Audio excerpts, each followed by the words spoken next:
You know, Mike, you just mentioned something about the CIO requiring something. And as all of us in the room continually chant the mantra that a critical success factor in our records and information management programs is that tone at the top and is that senior level support. So in both of your programs, who is that executive sponsorship, that executive sponsor support? Mike, you mentioned the CIO. Who else? So for structured data specifically, which is one of the initiatives in our ERIM program, it's not everything, obviously. The sponsor is the CIO because it's about systems at the end of the day. Our executive sponsors above the CIO are actually our CFO, surprisingly, right? Finance. Is there a way to reduce costs? Can I save money? And the other one is our general counsel and legal, obviously the risk portion of the equation. Kevin?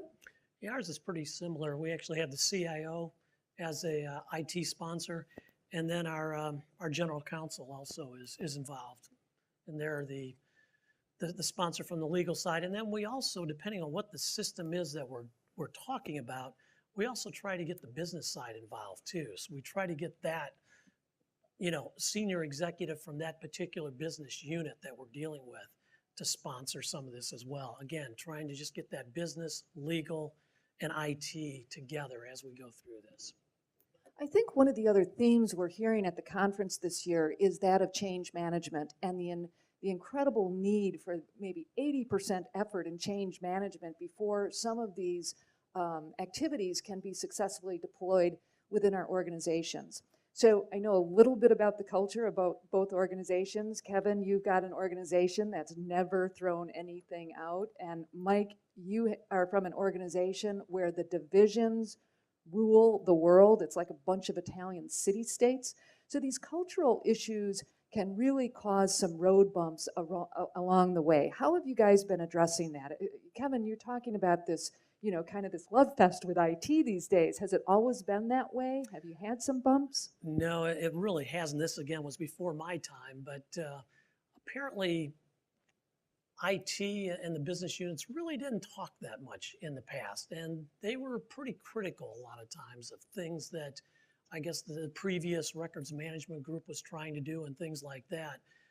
And so, again, since we've kind of changed we've kind of done a restart on this whole thing over the past year, moved it into legal, so now I report up through legal, and we've kind of had a new day in a sense where we're, coming at it and we're really trying to help drive some things through the organization with, again, especially IT's help.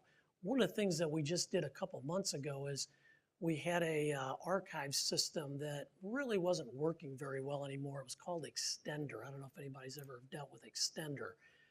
But that system is getting to a point where it was pretty much on its last legs, and IT really didn't know how to handle shutting that system down because we actually had bought a new system called Source One that we were moving some of that data off, but they didn't want to move everything, which I don't blame them.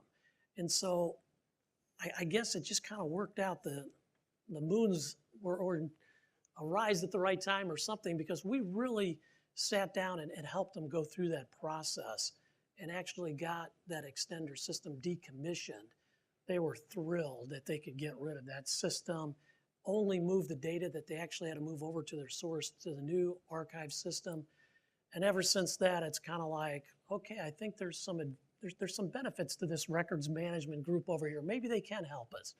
And so that's really the kind of what really got us on the good side, I guess, of them.